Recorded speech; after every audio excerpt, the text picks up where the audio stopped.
What were the challenges for you when you were a younger rider? What were the things that were challenging for you? Mm, well, I was always really nervous at the contests, but at the same time, I guess when I was really nervous, it made me focus more too, because I ended up getting pretty good results. But I guess that was one of the most challenging things. And also, it was pretty challenging, just like at that one stage, just realizing that some of the friends that I actually grew up riding with, they kind of took the next step a little bit faster than I did, and I was like not really sure if I was gonna make it that far too. Mm. I felt like that was a bit of a struggle in my mind, just just being a little bit insecure and not knowing if I was good enough, and like because at Mm-hmm. that stage I just wanted to be, because I was part of the group, and I wanted to like I didn't want to be left behind, kind of. Mm-hmm. But yeah, eventually, like, whatever. It all worked Yeah, it out. worked out, like, and it wasn't like it was just a matter of months and stuff, like we all started traveling, but like in a different groups and stuff, like, so we Mm-hmm. kind of like the whole group that I started riding with, it kind of like sort of fell apart, like everybody was in these different destinations doing their own things. Mm-hmm. But yeah, I think it's cool to see that everybody kind of who was in that group definitely made the most out of it, and a bunch of the people still are on the top level and making money out of the stuff that they actually enjoy. What's the biggest mistake in your, whether in your career as snowboarding or in your riding? What was something that you might advise some younger riders not to do, whether business wise or just in your skills, or what was the most important thing that you did that you think gained you the skills and the success that you've had? um I think there's a lot of things. You should definitely snowboard for the right reasons. You should go on the hill just because you like to, and not because if someone tells you to go, or your dad thinks snowboarding's the next big thing and you should make it pro because you can make a lot of money. I definitely shouldn't do it because of that. And what else? I think it helped me a lot that I was riding with people that were better than me. That would push me to the next level, and that I was always like the guy that wanted to prove myself. I wanted to prove myself that I could be as good as the other guys. Mm-hmm. So I think it always helps. It's same whatever sport you do. Like if you do it with people that are better with you, you're actually gonna start catching up and learning the same things they do. Mm-hmm. And yeah, just don't worry about stuff too much. Because if you start worrying about like other stuff, that you should always concentrate on the main thing. You should concentrate on snowboarding and not think about the other stuff that's going around it, like the money or the sponsors and people to please. You should always like just focus on your own thing that you're doing. Mm-hmm. And definitely the biggest mistake I feel like coming up rider could do is like trying to be someone else that he's not. Because like because what sponsors are really looking for, they want to find personalities and people that are different than anyone else, so they're marketable. Mm-hmm. So if you just be yourself, and just wait and see where that's gonna take you. Mm-hmm. So don't try to be fake.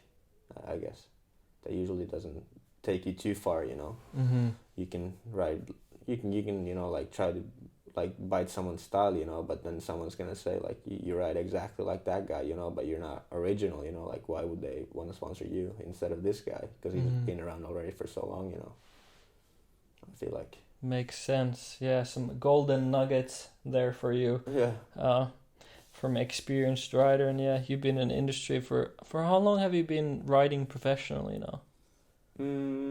I basically I would say 13 years. 13 years. Yeah. Nice. Yeah, I mean that's a. Yeah, it must be 13 years now, because I think I got sponsored, like I got my first like sort of real agreement when I was 15. I'm turning 29, so that would make 14 years, but let's say 13, I guess. How important do you feel the like your mental strength has been to you building your skills and being able to like overcome your fears and the challenges that you've had. I think it definitely plays a big role. I feel like I've always been like mentally like pretty strong. You know, like I'm ready to take some pretty heavy beating for achieving like the end result or the goal that I'm aiming for. You know, it's like trying a trick. You know, I'm not gonna give up unless I end up in a hospital or my legs won't carry me anymore. You know, it's like I keep trying. You know, as long as I believe in myself, and usually I don't try anything that I don't believe that I could actually like do it, you know.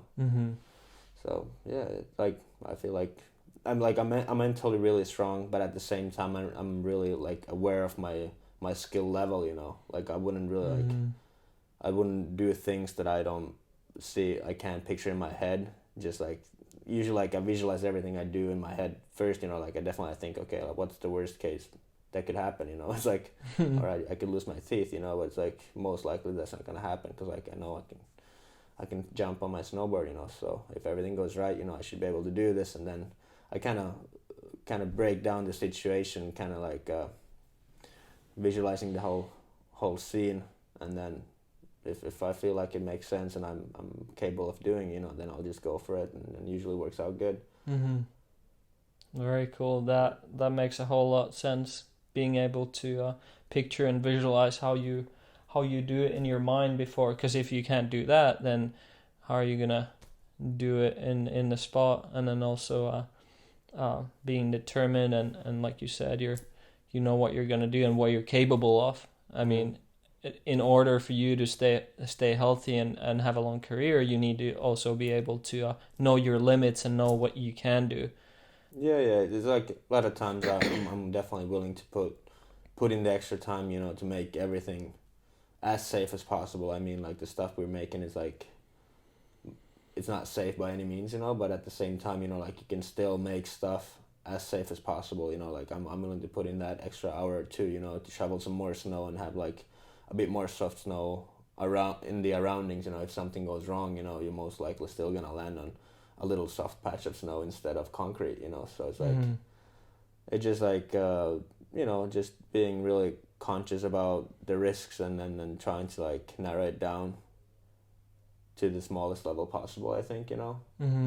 Because especially I think snowboarding is a weird sport, kind of a weird sport, you know, because like it's still a young sport and it progresses really fast, and at the same time, you know, it's like when the rider gets older and the sport gets older, you know, and like it progresses, and it's like you get older, but your body can't really take the same beating anymore, but you still need to ride bigger stuff, you know, to maintain on that top spot, you know. So it's kind of like it doesn't really make sense, you know. So at the same time, you just like you gotta be conscious about it and make everything as pleasant for yourself as possible, you know, and then kind of minimize the risks, I guess.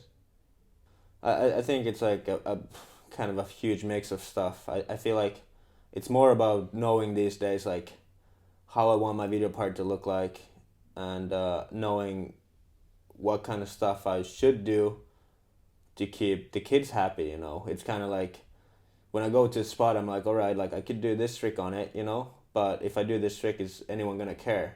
And then if I feel like no one's gonna care about this trick, I'm like, why would I even do it? You know, like let's just move on and find a spot that I can do something on that someone's gonna care about, you know. Because like I'm just, you know, like I'm not ready to put in the time and effort on doing something anymore that's gonna go in the waste, you know. And that's definitely thinking a whole new level ahead, because most people do think that they're just looking at, okay, this is going to be cool, I'm going to like this, but you're really thinking about the visuals and if it's going to be creative and if it's going to be cool.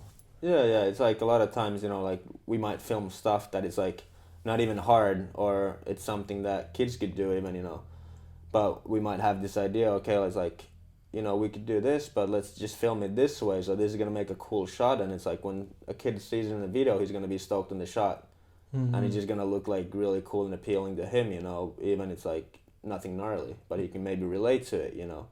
But it's definitely like a new type of thinking process on trying to like visualize yourself as the kid watching the footage almost before it's even filmed, you know, and trying to think if that's gonna like bring on any emotions to the kid, and just like if that's gonna make him want to go snowboarding or do the stuff that we're doing. I think that's kind of that's what some of the riders gotta understand too. You know, it's not like they're doing it for themselves, but in the end you're doing it for the kids, you know, because like especially when it's your job, you know.